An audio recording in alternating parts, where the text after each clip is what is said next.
नमस्कार, मैं हूं आशीष चित्रांशी और आप देख रहे हैं द न्यूज लॉन्चर।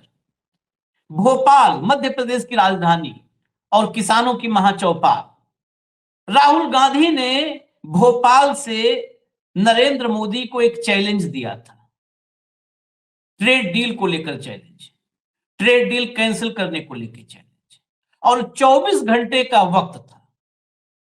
लेकिन 24 घंटे में राहुल के चैलेंज से डरकर मोदी भाग खड़े हुए। राहुल ने पोस्ट किया और प्रियंका ने पूरा इतिहास बताते हुए मोदी के पूरे सिस्टम को लताड़ दिया। जब जब सच सामने आता है तो भाजपाई खिसियाते हैं, बौखलाते हैं और बिलबिलाते हैं। यही तीन रास्ते हैं, चौथा कोई रास्ता नहीं है। तो फिर खिसियाए, बिलबिलाए और बौखलाए और लगे ऊल जलूल बकने। प्रियंका गांधी को महिला गजनी कौन बोला? वही जिसको पूरी दुनिया ने टीवी डिबेट में देखा था, कैसे भाटिया गौरव महिला गजनी बताने लगा। पीयूष गोयल ने प्रेस कॉन्फ्रेंस की और उस प्रेस कॉन्फ्रेंस में एक भी डेटा नहीं था, कोई आंकड़ा नहीं था, सिवाय जो है राहुल गांधी को गरियाने कोसने के अलावा कुछ नहीं था। नेहरू, इंदिरा, राजीव गांधी, सोनिया गांधी और राहुल गांधी, इनको कोसने गरियाने के अलावा कुछ भी नहीं था। शून्य, सबसे वर्स्ट घटिया प्रेस कॉन्फ्रेंस जिसमें कोई तथ्य नहीं था। न वो सिर्फ अंधभक्त सुन सकते थे। किसान सुने, कुछ नहीं था ऐसा कि लगे किसान को हाँ भाई कुछ हमको इंफॉर्मेशन दिए। किसान, जवान, किसी के लिए कुछ नहीं था। मजदूर, किसी के लिए नहीं था कुछ। मोहन यादव, मध्य प्रदेश में हुई थी रैली, वो महाचौपाल, वो अलग बौखलाए, बिलबिलाए, वो भी अंग्रेजी में ट्वीट करके और हिंदी में गाथा गाने चले आए। ये सब के सब जम करके कुछ और नहीं कराए, ये जम करके मोदी जी के सिस्टम, वो 56 इंच की ही फजीहत करवाए और कुछ नहीं करवाए।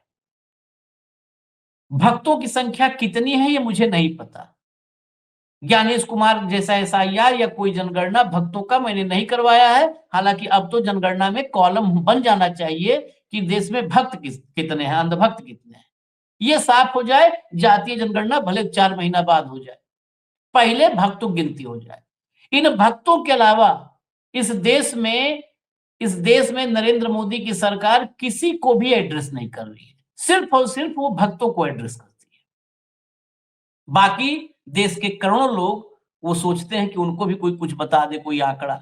और अब तो खुलेआम कहते हैं, मोदी के मंत्री जो ट्रेड डील करके आया वही कहता है आंकड़े हमसे मत पूछिए, हमसे लफाजी करवा लीजिए। ये तो मैं जोड़ दिया, लफाजी। जब आंकड़े नहीं सरकार बताएगी तो क्या बताएगी? सिर्फ और सिर्फ लफाजी कर रही है।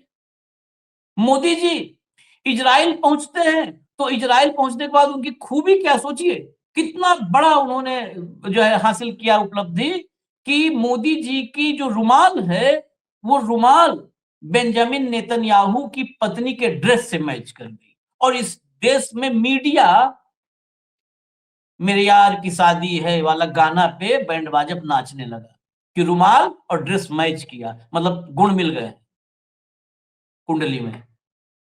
ये हालत है। मैं शुरुआत करता हूं प्रियंका के ट्वीट से। प्रियंका का ट्वीट दिखाएंगे, फिर राहुल का ट्वीट दिखाएंगे और भाव से इस पर चर्चा करेंगे। सबसे पहले प्रियंका गांधी का ट्वीट लाए। इस ट्वीट पर बहुत उलझुल जवाब दिए जा रहे हैं कि तुम्हारे पिताजी, दादी से लेके नेहरू सब वही, उसके अलावा कुछ है ही नहीं इनके पास।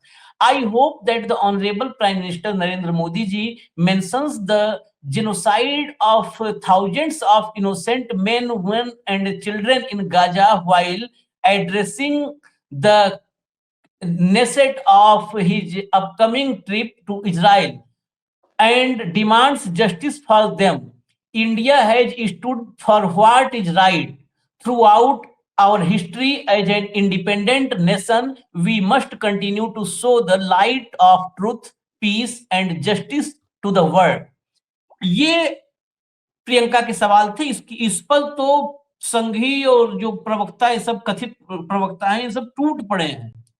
अब मोदी वाली अंग्रेजी में पढ़ दूं तो बहुत अच्छा है, मेरी अंग्रेजी बहुत लोग कहते हैं, मैं भी मोदी जैसा अंग्रेजी पढ़ना शुरू करूंगा अगर ज्यादा टिप्पणी लोग करेंगे तो। हिंदी वाला लाइए, राहुल गांधी का ट्वीट, राहुल गांधी ट्वीट लाइए। नरेंद्र सरेंडर मोदी, आपको यूएस ट्रेड डील रद्द करने की चुनौती दिए हुए 24 घंटे से ज्यादा समय हो गए हैं, आप फिर खामोशी से इजराइल निकल गए हैं। एक बार तो आप एप्स्टीन के कहने पर इजराइल में डांस एंड सिंग कर ही चुके, अब की बार वहां किसके कहने पर देश के हितों के खिलाफ सौदा करके आएंगे? अब जवाब देने के लिए आना शुरू हो गया है, तो एक दिखा देते हैं जवाब। एक क्या, कुछ ऐसे ही हैं आगे पीछे जो भी जवाब दे रहे हैं, कल से ही राहुल को जवाब दे रहे हैं सब। तो पहले अभी का ताजा दिखा देते हैं जवाब। ऊपर देखिए, गौरव भाटिया, गौरव राहुल गांधी भाटिया। जी, हाँ, राहुल गांधी जी सेलेक्टिवली जागने की आदत छोड़िए। सच तो यह है कि देश का मान वर्षित छुट्टियां प्रधानमंत्री नरेंद्र मोदी जी इजराइल में, ऊपर करो भैया, नेसेट को संबोधित कर रहे हैं और सुदर्शन चक्र जैसी तकनीकी से भारत को सुरक्षित कर रहे हैं। वह आपकी तरह थाईलैंड और कोलंबिया में गुप्त छुट्टियां मनाकर देश को नीचा नहीं दिखाते। सीसीपी का सच, ट्रुथ की बात करने वाले राहुल जी, पहले देश को ये तो बताइए कि कांग्रेस और सीसीपी के उस एमओयू में क्या छिपा है। रोक दो यहीं पे, सीसीपी वही है जो अभी भाजपा के दफ्तर में गलबहियां कर रही है। ये मैं बता रहा हूँ, ये जो गौरव भाटिया है, इसको तो अपने पार्टी का इतिहास मालूम नहीं है, अपने परिवार का इतिहास मालूम नहीं है, इसको कुछ भी मालूम नहीं है। मुझे सिर्फ व्यक्तिगत टिप्पणी करने की जरूरत है। अरे भाटिया जी, पहले आप ये बताइए, ये तो जो राहुल गांधी ने किया, लेकिन राहुल गांधी के बाद आपकी पार्टी ने क्यों चाइना वालों को क्या किया? रेड कारपेट देके कौन सा एग्रीमेंट किया? कम से कम चाइनीज टैंक आने पे कभी यूपीए ने तो ये नहीं कहा, यूपीए सरकार ने, कि जो चाहे वो कर लो, जो उचित लगे वो करो। हाँ।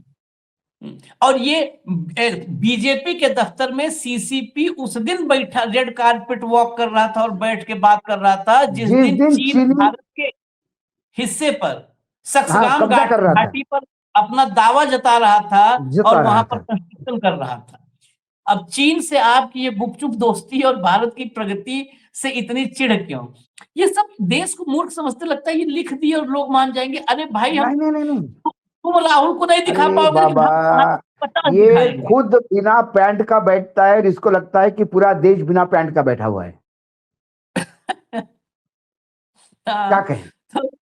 मोदी जी के नाम से चिढ़, ये है इनकी हालत। अभी नहीं, अब फिर थोड़ा सा और, ये तो एक का जवाब है, मैं भाव के पास चल रहा हूं, लेकिन कुछ चीजें दिखा करके। ये इजराइल गए हैं, किस लिए गए हैं? इजराइल एग्रीकल्चर के मामले में काफी आगे देश है। भारत में एग्रीकल्चर को बेच दिया गया है। भारत का वाणिज्य मंत्री है, उसको अपना, उससे पूछो कि आप बताइए वाणिज्य मंत्री जी आपने क्या किया? राहुल गांधी बेकार है, उसका जवाब ये होता है। तो पहले मैं वाणिज्य मंत्री, आशीष जी, एक सेकंड उसके पहले, अच्छा सुनाइए, फिर मैं बताता हूँ आपको। फिर मैं मोहन यादव को सुनाऊंगा, ये जरूरी है सुनना। लाइए भैया, मोहन यादव को भी सुनवाएंगे और इस मंत्री को भी सुनवाएंगे आप। सुनाइएगा। और ये आज की किस्सा नहीं है। आपने देखा मनमोहन सिंह जी की सरकार के समय भी कैसे extra constitutional powers Rahul Gandhi और सोनिया गांधी जी अपने हाथ में रखते थे। कभी कैबिनेट का निर्णय प्रेस के सामने फाड़ के ध्वस्त कर दिया, देश के प्रधानमंत्री को बेइज्जत करना, कैसे नेशनल एडवाइजरी काउंसिल के माध्यम से सरकार चलाना और लेफ्टिस्ट आइडियोलॉजी देश पर थोपना। एक पैरेलल कैबिनेट इनकी माताजी सोनिया गांधी जी और राहुल जी चलाया करते थे और देश को कॉम्प्रोमाइज करते थे। सिर्फ सोनिया जी और राहुल जी ने देश को कॉम्प्रोमाइज नहीं किया, सुपर पीएम के तरह अपनी राजनीति चलाकर देश को सिर्फ कॉम्प्रोमाइज नहीं किया, राजीव गांधी जी भी देश को कॉम्प्रोमाइज करने में कभी पीछे नहीं हटे। हम सब जानते हैं कि बोफोर्स के स्कैंडल में कैसे स्वीडिश अथॉरिटीज को राहुल गांधी जी के कहने पे विदेश मंत्री ने कोशिश की कि इन्वेस्टिगेशन को थाम दिया जाए।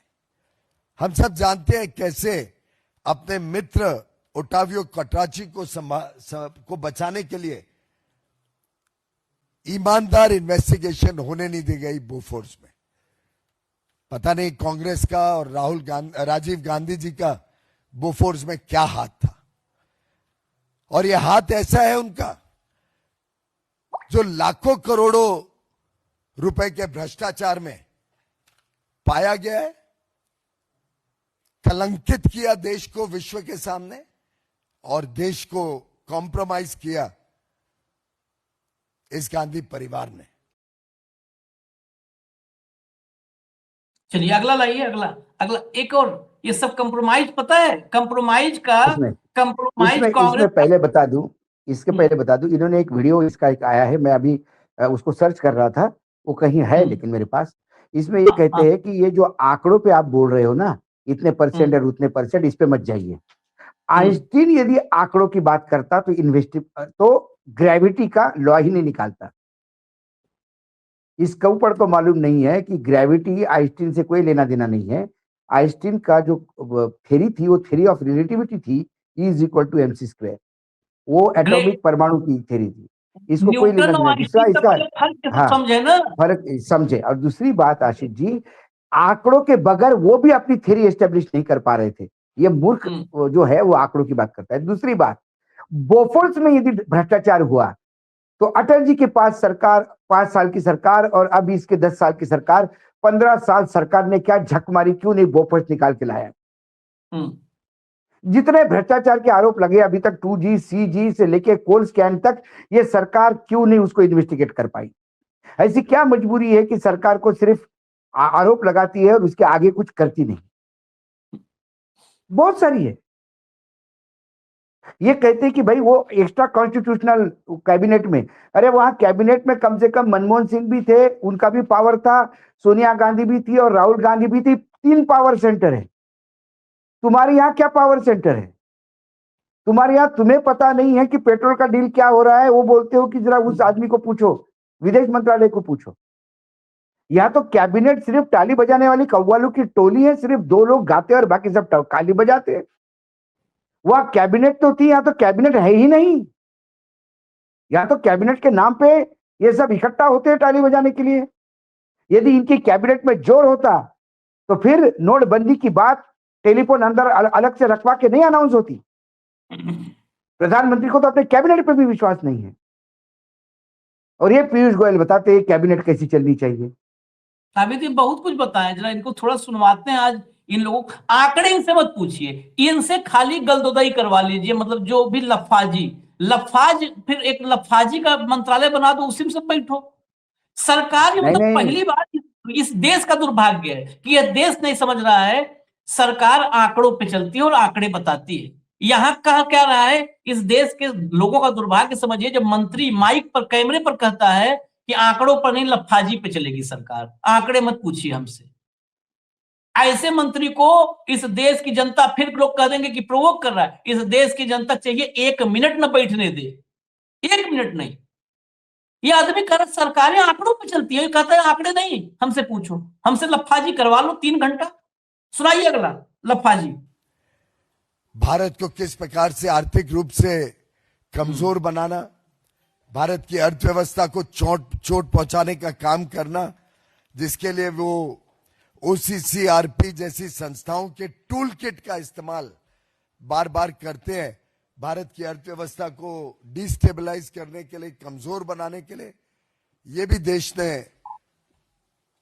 लगातार महसूस किया है, देखा है, अनुभव किया है। राहुल गांधी जी ने एक प्रकार से बड़ी ओछी राजनीति देश और दुनिया के सामने दिखाई है। एक प्रकार से फॉरेन पावर्स के पपेट के रूप में ही is nothing but a puppet of anti-India forces, anti-India organizations and anti-India governments. Ashish ji, This इनको is क्या हो the गया? compromised Rahul Gandhi क्या इन्होंने पार्टी and बदल ली क्या? Gandhi family इन्होंने पार्टी बदल ली? ये तो मोदी जी के बारे में बोल रहे हैं। that we see today, whether जो in parliament, whether outside. आदमी अमेरिका के एक फोन पे सीज फायर करवाता है, जो आदमी एप्स्टीन को पूछ के व्हाइट हाउस के दरवाजे खुलता है और जाके इजराइल के दरबार में हाजिरी लगाता है। और रही इकोनॉमी की बात, तो मनमोहन सिंह के टाइम पे डॉलर कहां था और आज डॉलर कहां है, ये धोतक बता देगा। 54 लाख करोड़ से 205 लाख करोड़ का कर्जा इस देश की इकोनॉमी बताता है। महंगाई, जीडीपी का फॉल, लगातार आप बोलते जीएसटी में कलेक्शन, लेकिन सारा कलेक्शन आईजीएसटी का है, जो सिर्फ इंपोर्ट पे आप पैसा ले रहे हैं। टोटली जहां हम मात्र 18% अमेरिका से लेते थे, आज हम 0% पे आ गए, और अमेरिका जहां 2.5% हमसे ड्यूटी लेता था, हम 18 दे रहे हैं। और ये कहता है कि इकोनॉमी सुधरी है। इनकी इकोनॉमी सुधरी है, इनकी वैयक्तिक इकोनॉमी सुधरी होगी, इनके रिटर्न्स अच्छे गए होंगे, इनके प्रॉपर्टी में बढ़ोतरी हो गई होगी। देश के किसानों की तो मरने का जो एवरेज है, 6 किसान महाराष्ट्र में मर रहे हैं, ये उसी स्टेट से है, राज्यसभा में, लोकसभा में, माफ कीजिए, इस बार लोकसभा में आए। शर्म आनी चाहिए इनको। ये तो बेसिकली क्या है, आंकड़े तो इन्होंने कह ही दिया ना, बस मुंह से कहना है, मुंह से इसे बोल दिया, मुंह से मैं ही ईश्वर हूं, तो हो गए ईश्वर। ये आंकड़े नहीं बताएंगे इन्होंने, तो आप ही ने बताया ना कि कह रहे हैं कि आंकड़े नहीं हमसे पूछो, हमसे खाली लफाजी हाँ, करवाओ। हाँ। तो लफाजी सुनिए, बिल्कुल लफाजी बिल्कुल सुनिए, बिल्कुल। सुनिए लफाजी देश को इसलिए हम सुनवा रहे हैं कि सुनिए, अगर आप सुनना ही यही चाहते हैं तो सुनिए, चलाइए भैया। Parliament, whether in a press conference, we have seen the behavior with the press. You can't even ask an uncomfortable question to Mr. Rahul Gandhi without being tagged as a BJP associated press person. उनको सिर्फ curated press conferences चाहिए, उनको सिर्फ लिखा पढ़ा के जिसको प्रश्न दिया हो उसके अलावा वो कोई प्रश्न भी नहीं ले सकते। ऐसा व्यक्ति कांग्रेस पार्टी का नेतृत्व कर रहा है, देश के साथ खिलवाड़ कर रहा है, देशवासियों के हितों को पूरी तरीके से दांव पर लगा रहा है। और आज के नए भारत, उभरती हुई अर्थव्यवस्था, उभरती हुई दुनिया में भारत का वर्चस्व को, प्रधानमंत्री नरेंद्र मोदी जी की लोकप्रियता को शायद वो सहन नहीं कर पा रहे हैं। इसलिए झूठ के ऊपर झूठ बोलकर देश हित और राष्ट्र मोदी जी के बारे में बोल रहे हैं, कॉम्प्रोमाइज करते हैं। अभी कहा ना मोदी इसने जी, मोदी जी के बारे में कह रहे हैं। नया इंडिया, अभी अभी हमने बताया था जस्टिस जो है उनके उज्जवल भुइयां वाले में। और दूसरी बात, ये पता है क्या बोल रहे हैं, गजब इस देश को समझ रखा है इन सबने। इस देश के हर नागरिक से मैं कहता हूं, इनके एक स्टेटमेंट पर ध्यान रखिएगा। राहुल गांधी प्रेस कॉन्फ्रेंस का सामना नहीं कर पाते हैं, राहुल गांधी कड़े सवाल का सामना नहीं कर पाते। वही तो मैंने बोला, अरे भैया, जो आदमी प्रेस को मिलता ही नहीं, राहुल गांधी ने तो अश्विनी वैष्णव और सीपी जोशी के कंधे पे हाथ रख के बोला था, चलो साथ साथ बात कर लेते प्रेस में, तभी भाग लिए, तभी भाग लिए। चलो हम बोलते हैं राहुल गांधी पप्पू है, हम आज चैलेंज देते हैं, हम इस प्लेटफॉर्म पे, हम न्यूज लॉन्चर के प्लेटफॉर्म पे, जहां बुलाए हम आने को तैयार है। सवाल हमारे होंगे, लेकिन जवाब देने होंगे आंकड़ों में, और ये जवाब हमारा वाणिज्य मंत्री पीयूष गोयल देंगे। पीयूष गोयल काय के लिए गए थे अमेरिका? देश को बेचने के लिए गए थे, सरकारी पैसे पे गए थे, हमारे टैक्स पेयर्स के पैसे से गए थे, कि खुद का फिक्स डिपॉजिट तोड़ के गए थे? क्या करके आए? जवाब दे। क्योंकि आपको राहुल गांधी को टारगेट करना है, राहुल गांधी को टारगेट करके आप उसको और हीरो बना रहे हैं। ये समझ नहीं, राहुल गांधी के सवालों के बिंदुवार जवाब दे दीजिए, दूध का दूध पानी का पानी हो जाएगा। राहुल गांधी को पटकनी देने का काम 2 मिनट का है। आप राहुल गांधी के सवालों के बिंदुवार जवाब दे दीजिए और बता दीजिए देश को कि राहुल गांधी झूठ बोल रहे हैं। लेकिन राहुल गांधी के सवालों के जवाब आपके पैसा नहीं, तो जिलेबी जिलेबी, इमरती इमरती, बस यही चल रहा है। आप बोफोर्स पे जाओगे, इमरजेंसी पे जाओगे, अरे बोफोर्स का इन्वेस्टिगेशन आपने नहीं किया, आपके जैसी नाकारा सरकार नहीं है। 15 साल बीजेपी को मिले सत्ता में रहे हुए, क्यों नहीं बोफोर्स को उठा के लाए, क्यों नहीं बाबू बोफोर्स ढूंढे? राहुल तो इनका हाथ पकड़ के कह रहा है कि चलो मीडिया के सामने साथ साथ बात करें। इससे बढ़िया मौका क्या है राहुल को पूरी तरह खत्म कर दो एक्सपोज राजनीति। करने का। क्यों भाग गए दोनों? और वो तो आईबी मिनिस्टर है भैया, वो तो स्पोक्स पर्सन है पार्लियामेंट कैबिनेट का। भागा सलपट, अरे चप्पल छोड़ भागा भैया, चप्पल बिल्कुल। छोड़ भागा। अगला अगला क्लिप और देखिए और सुनिए। इनको सुनना इसलिए नहीं सुनेंगे, आप लोग को लगता है कि नहीं गुस्सा आता है, नहीं सुनेंगे तो यही चलता रहेगा। आप सुन के कम से कम सोचिए ना कि कितना आपको मूर्ख समझता है ये और ये सिस्टम। चलिए। राहुल गांधी यानी कॉम्प्रोमाइज। गांधी परिवार पूरी तरीके से एक कॉम्प्रोमाइज्ड परिवार है, एक कॉम्प्रोमाइज्ड कांग्रेस के नेतृत्व करते हैं। अनेक तरीके से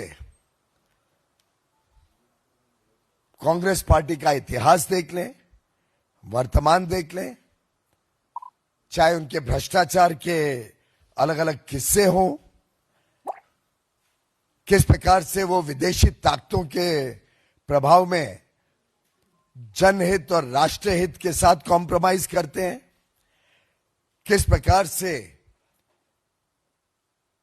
देश और देश के उज्जवल भविष्य, देशवासियों के उज्जवल भविष्य को पूरी तरीके से कॉम्प्रोमाइज करते हैं, उसके अनेक उदाहरण देश और जनता के सामने हैं। राहुल गांधी जी तो नकारात्मक राजनीति के पोस्टर बॉय बन गए। एक कॉम्प्रोमाइज राहुल गांधी 247 बार 247 टाइम्स विदेश यात्रा पे जाते हैं। जो येलो बुक प्रोटोकॉल है उसको नजरअंदाज करते हैं, उसको कॉम्प्रोमाइज करते हैं। उनकी खुद की सुरक्षा के लिए जो इंतजाम सरकार करती है उसको कॉम्प्रोमाइज करते हैं, और बाहर जाके भारत और भारतवासियों के साथ कॉम्प्रोमाइज करते हैं। किस प्रकार के देश विरोधी ताकतों से उनका संबंध है ये तो आप सब जानते ही हैं। कैसे वो इल्हान उमार को, जो सोरोस का जोड़ीदार है, जॉर्ज सोरोस के साथ जिनके अवैध संबंध सामने आते रहते हैं, उनको मिलने जुलने का कार्यक्रम करते हैं। किस प्रकार से बॉर्डर सेंसिटिव एरिया लद्दाख में जाके वो विदेशी लोग जो भारत के हितों के खिलाफ काम कर रहे हैं, शाकिर मिराली जैसे, उनके साथ संबंध रखते हैं।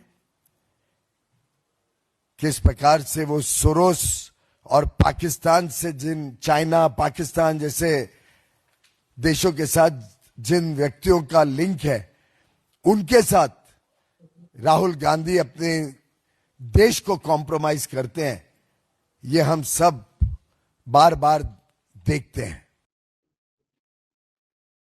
इतना साहब, सारा compromise, एक तो वैचारिक दीवार सोरेस का तो फंडिंग बीजेपी को भी मिला है। सोरेस हाँ। का जो फंडिंग है वो तो, सोरेस का फंडिंग कई जगह चाइनीज फंडिंग आया है। हाँ। विवेकानंद फाउंडेशन की भी बातें उछलती है, चाइनीज फंडिंग आया है। हाँ। और सोरेस के कंपनियों में इन्हीं के खास लोगों के बच्चे काम करते हैं। हाँ। सोरेस फिर भी चलो एक फंडर था, सोरेस किसी एक देश का इंटरेस्ट देख रहा था। लेकिन एप्स्टीन को क्या कहोगे,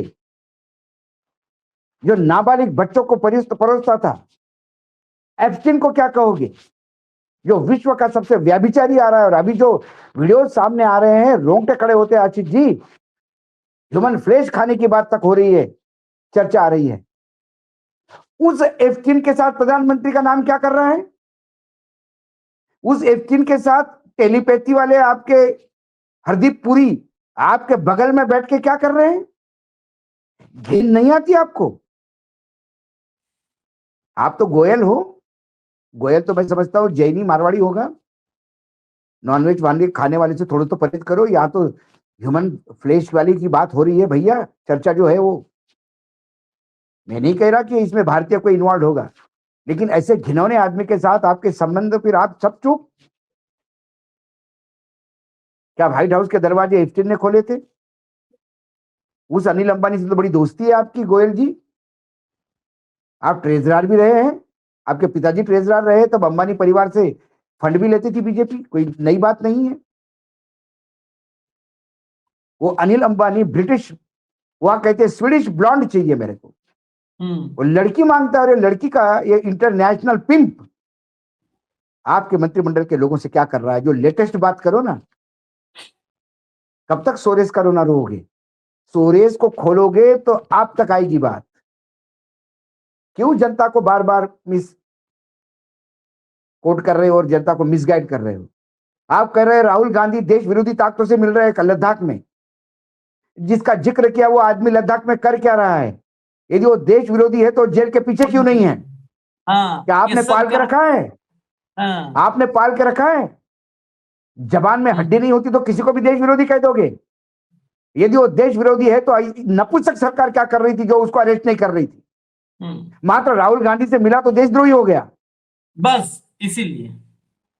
और वो देशद्रोही को आप पनपने दे रहे हो। आपको किसका डर था? चाइना का डर था? उस देशद्रोही को पकड़ोगे तो साहब की सीढ़ी आ जाएगी, जैसा कि वो कहता है, हम नहीं, सुब्रमण्यम स्वामी कहता है। क्या ये डर था आपको? ये देशद्रोही घूम कैसे रहे, राहुल गांधी को मिलते हैं और आपको नहीं मिलते, और आप राहुल गांधी को मिलने भी देते हो देशद्रोही, उसके पहले जेल में क्यों नहीं डालते? टी शर्ट निकाल के क्या लड़के खड़े हो गए यूथ कांग्रेस के, जिनका कोई क्रिमिनल बैकग्राउंड नहीं है, उसको लेने के लिए छापे हो रही है, पुलिस भाग रही है इस देश से उस देश पे। उनके ऊपर देशद्रोह और क्या क्या आरोप लगाए आपने, धाराएं लगाई है, और जिसको देशद्रोही कहते हो आप, वो खुलेआम राहुल गांधी से मिल रहा है और आप कुछ नहीं कर रहे हैं। आपको शर्म आनी चाहिए। इतने नामर्द यदि आप मंत्री बने हैं, माफ कीजिएगा मेरे शब्दों के लिए, और इतना एकदम नाकारा ये सरकार है, तो इनको सत्ता में रहने का अधिकार क्या है? राहुल गांधी देशद्रोही से मिलता है, उसी समय राहुल गांधी को भी और देशद्रोही को, दोनों को जेल में डाल देना चाहिए। ये सब सिर्फ आप देशद्रोही बोलोगे तो देशद्रोही हो गए, आप देश प्रेमी हो गए तो देश प्रेमी हो गए। ये झूठों फौज है इनका। पूरा देश का किसान सेक्टर, जरा आइए, जरा किसानों के बारे में बात करें, बताइए जरा। कपास आप ही के राज्य में होता है, महाराष्ट्र में, बताइए जरा क्या हुआ? सवाल पूछो तो विदेश मंत्रालय से पूछो, विदेश मंत्रालय बोलता है वाणिज्य मंत्रालय से पूछो। टेबल टेनिस बना के रखा है देश को। एक बात बताइए, ये वाणिज्य मंत्री है, इतने देर हमने सुना दिया ना, इससे लंबी पीसी है, लंबी चौड़ी। इस आदमी ने ट्रेड डील पर, इसको क्या बात करनी चाहिए? इस देश में जितने हैं ये सिर्फ आते हैं, पूरी सरकार top to bottom, Narendra Modi से लेकर। क्या है आशीष जी, इनकी चोरी पकड़ी गई, इसके लिए ये बौखला गए, और ये बौखलाहट में वो जो बच्चे होते ना स्कूल के, कि फिर तूने परसों के दिन मेरे स्लेट पे ऊपर वो रेग मारी थी, बोलते नहीं नहीं तूने मेरा रबर तोड़ा था, बोला नहीं फिर तुम्हारी मेरी पेंसिल भी तोड़ी थी 4 महीने पहले। ये सिलसिला चल रहा है। ये इतने मैच्योर्ड नहीं है कि ये पॉलिटिकल सवालों के पॉलिटिकल जवाब दे, बिंदुवार जवाब दे। 12 साल से ये सिर्फ इनसे, वो नरेंद्र मोदी प्रधानमंत्री से लेकर के और सबसे निचले पन्ना प्रमुख तक, इनसे कुछ पूछो, राहुल गांधी बहुत गंदा है, राहुल गांधी टी शर्ट पहन के घूमता है, राहुल गांधी चप्पल पहन के संसद आ गया था। अरे तुमसे क्या पूछा जा रहा है? राहुल गांधी के बारे में बताने के लिए सरकार बनाए थे तुम लोग, कि राहुल गांधी हम सरकार में आएंगे तो राहुल गांधी के बारे में रोज बताएंगे, इसके लिए तुम लोग सरकार बनाए थे। इसका जो अभी हरदीपपुरी का आपने चर्चा किया, जिसके साथ हरदीपपुरी के ऑफिशियल मीटिंग, क्योंकि वो भी राजनयिक था, जिस राजनयिक के फोटो हरदीपपुरी के साथ खूब है, जैसे इनके एप्स्टीन के साथ संबंध थे, वैसे उसके भी एप्स्टीन के साथ संबंध थे। ब्रिटेन में अरेस्ट हुआ है, हमारे यहाँ उस पर कोई बोल नहीं रहा है। विदेशों में जो होटल में जो एप्स्टीन कनेक्शन वाले हैं, अब मैं तो होटल सिंबॉलिक बोल रहा हूं, पता चल रहा है कि एक मंत्री दूसरे ने थप्पड़ मारा है, हमारे यहाँ कोई पूछ ही नहीं रहा है। ये सब विदेश में पकड़े जाए तो एक मंत्री दूसरा ही थप्पड़ मार दे, वहां यहाँ पर एक मंत्री दूसरे प्रोटेक्ट कर रहा है। पता नहीं यहाँ पर भी तो इतना होना चाहिए नैतिकता कि कहीं पैसे पकड़े जाओ को करो, कौन सा शब्द वापर लिया आपने? वो शब्द अभी शब्दकोश से बाहर हो गया, पता नहीं आपको 2014 के बाद। नैतिकता ये देखिए, शब्द कहाँ है? एक मुख्यमंत्री है, वक्त हो गया लेकिन फिर भी मैं आपसे एक फाइनल कमेंट लूंगा उस पर, भले शॉर्ट में ही। एक मुख्यमंत्री हमारे हैं, कल राहुल गांधी लौट के आए तब से वो बौखलाए घूम रहे हैं। उनका ट्वीट दिखाइए, मोहन यादव का, मोहन यादव ट्वीट दिखाइए, ये देखिए, the Nehru Gandhi family has always put politics above India. अब ये पता नहीं किससे लिखवाए हैं ये।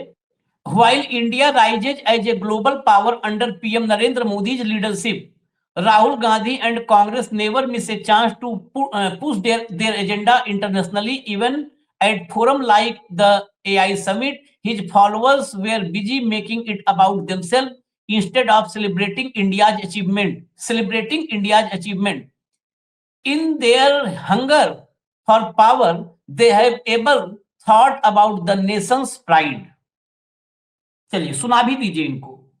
ये देखिए, ये चल रहा है कंप्रोमाइज। अच्छा, मानसिक रूप से इतने दिवालिया है कि कंप्रोमाइज वाला आइडिया भी कांग्रेस से चुराए हैं। ये सब ये आइडियाज भी कांग्रेस से चुराते हैं। बस ये है कि इनके पास वो मीडिया है कि ये चोरी के आइडिया को बेचते हैं। जैसे कई बार हुआ कि हम लोग वीडियो कर लिए, हमारे व्यू से ज्यादा भी किसी का आ सकता है, तो वही है, ये चोरी का आइडिया तेजी से बेचते हैं। चाइनीज कुत्ते जैसा। हाँ, चलाइए, सुनाइए इनको। राहुल गांधी जी द्वारा कल भोपाल में किसानों के संबंध में जो बात कही है, मुझे बड़ा दुख है इस बात का कि वो अपनी राजनीति के चक्कर में देश के साथ विदेश के साथ जो परस्पर किसानों के हितों को लेकर के माननीय प्रधानमंत्री जी श्रीमान नरेंद्र मोदी जी अपने सभी प्रकार के विकास के क्रम में किसानों की प्राथमिकता जो सर्वोपरि रख रहे हैं, उसको भूलकर एक तरह से कई हल्की बात कही गई। मैं उसकी निंदा भी करता हूं और बाबा महाकाल से उनको सद्बुद्धि देने की कामना भी करता हूं और उम्मीद करता हूं कि वो पहले अध्ययन कर ले, समझ ले।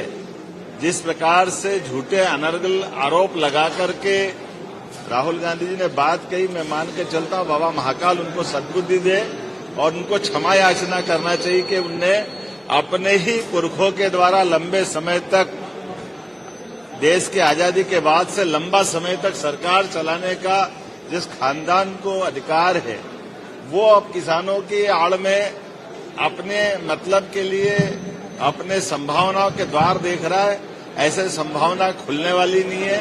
किसानों के लिए उनके खेतों में जाकर उनके साथ उनकी चर्चा के बलबूते पर जिस प्रकार का अनुकूल माहौल माननीय प्रधानमंत्री जी ने बनाया है, मुझे गर्व है। मध्य प्रदेश वो स्थान है जहां नदी जोड़ो अभियान में सबसे पहले माननीय प्रधानमंत्री जी ने 10% की राशि मैचिंग ग्रांट स्टेट को मिलाने पड़ेगी, 90% की ग्रांट भारत सरकार अपनी दे रही है। इसके माध्यम से किसानों का भला होगा। मध्य प्रदेश वो स्थान है, मध्य प्रदेश के साथ पूरा देश, जहां सभी क्षेत्रों में समान रूप से आगे बढ़ने के, किसान के क्षेत्र में भी हॉर्टिकल्चर, एग्रीकल्चर, इरिगेशन का, कपास का, रेडीमेड गारमेंट्स का, अब यूरोपियन यूनियन के साथ जुड़कर के मध्य प्रदेश के 6 लाख किसानों के लिए माननीय प्रधानमंत्री जी ने एक नया मार्ग खोला है कि वो अपने रेडीमेड। आपने सुनना चाहिए था पूरा। किसानों, यूरोपियन यूनियन के साथ किसानों के भलाई के लिए कपड़े का मार्केट खोला है। इनके जो वहां पर इनके वहां पर कपड़ा पेड़ों में लगता है। मैं 1 मिनट लूंगा सिर्फ एक्स्ट्रा आपका, क्योंकि ये चौपाल मध्य प्रदेश क्यों लगी थी भोपाल, क्योंकि अमेरिका के साथ जो ट्रेड डील है उसमें 3 क्रॉप बुरी तरह से मार खा रहे हैं, सोयाबीन, कपास और मक्का। ये सोयाबीन स्टेट है आशीष। ये जिस जिले से आते हैं वो जिला सबसे बड़ा सोयाबीन उत्पादक माना जाता है, उज्जैन और पास वाला देवास। पूरे भारत का 50% सोयाबीन यहां होता है। सोयाबीन का रेट जो 6500 रुपए क्विंटल था, वो टूट के आज का रेट मैं बता रहा हूं, आज सुबह मंडी में 5200 रुपए में गया है सोयाबीन। जब सोयाबीन का क्रॉप आया तो सोयाबीन इतने नीचे आ गया था, 3200 रुपए में सोयाबीन बिका है।